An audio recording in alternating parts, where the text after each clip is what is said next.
We're here at Comic-Con 2010. I'm here with Judd Winick, who is the creator of the Under the Red Hood story, which has been adapted to the new Batman Under the Red Hood DVD and Blu-ray feature by DC. Very dark story. We definitely got to see a different side of the Batman Jason Todd arc, and seeing Death in the Family animated at the very beginning, it's no secret that Jason Todd gets killed by the Joker. Right. And if it is a secret at this point, you really haven't been reading comics. Jason Todd gets killed by the Joker. Spoilers. Sorry. Okay. Anyway, back in the 80s, but so very important story for Batman, seeing his past come back to haunt him, so to speak. Right. Where did you really come up with this story for bringing back Jason in some capacity into Batman's life? Well, way back when I was doing the source material, when I wrote the comic. The idea came from elsewhere. It came from Jeff Loeb and Jim Lee in Hush, which was a story arc they did about a year before I did mine.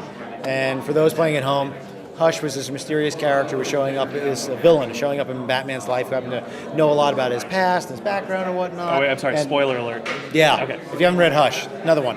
And they had this moment where they reveal who Hush is. It's a big page turn at the end, and it's Jason Todd, back from the dead. And I saw this. I thought this was going to be great.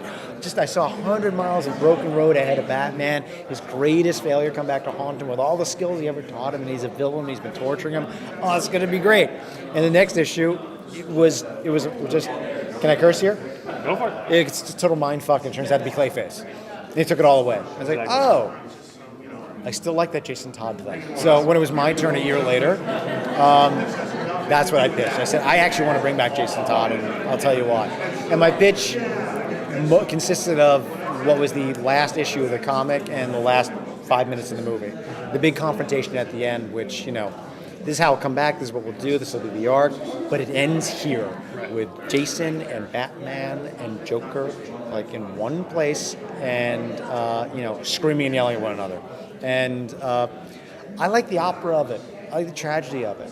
I think Batman is a character who's haunted by death, and what could be more horrible than this? There's a few benchmarks, which is what pissed people off about us bringing back Jason Todd.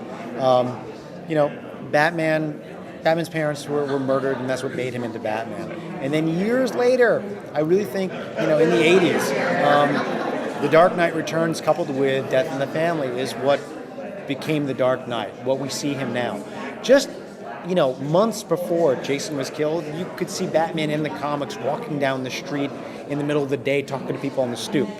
I think it's even in that story arc. But then after that, something happened. Something really happened that, this dark, brooding creature of vengeance that we now know as Batman, the twisted psyche, was born out of it. So I decided to undo all that and bring Jason back.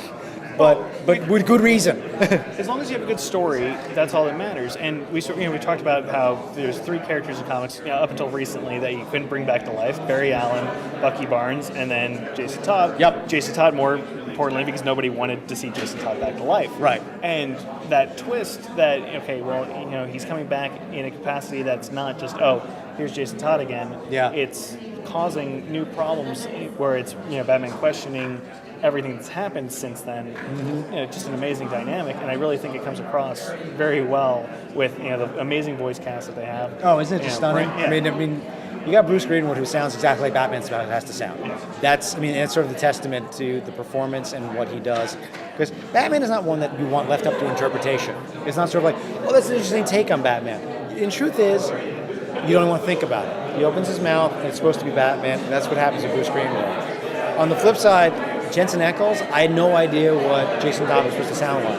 I really didn't. I've probably written him more than anybody. But when he spoke, there it was. Flip side, Neil Patrick Harris, that's what Nightwing sounds like. Exactly. No question. Yeah, and then we got John DiMaggio doing Joker, which is like the biggest leap for anybody. That's one completely left up to interpretation. Nobody really knows what he sounds like. There's been, just a handful of people over the decades who have done Joker. And I really like what he's done with it. I mean, he's very gruff and very masculine, very scary.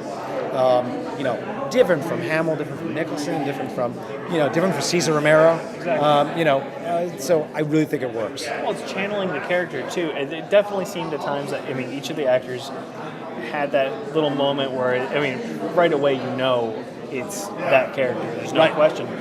John is the Joker. Mm-hmm. Just in the first few moments beating Jason Todd to death with a crowbar. Yep. You know, which hurts more, A or B? It's just like, that is the darkest Joker, and it's like, that is the Joker, there's no question. And getting to see the entire, you know, story play out where, you know, you really see the emotions that Batman's going through of, you know, could Jason be coming back in some capacity? You know, it's a very different dynamic story, and really, you know, couldn't have been any better for Jason Todd. Thank you. So, Appreciate it. we're at Comics Online. Stay tuned for more for Under the Red Hood, and Judd Winick, thank you very much.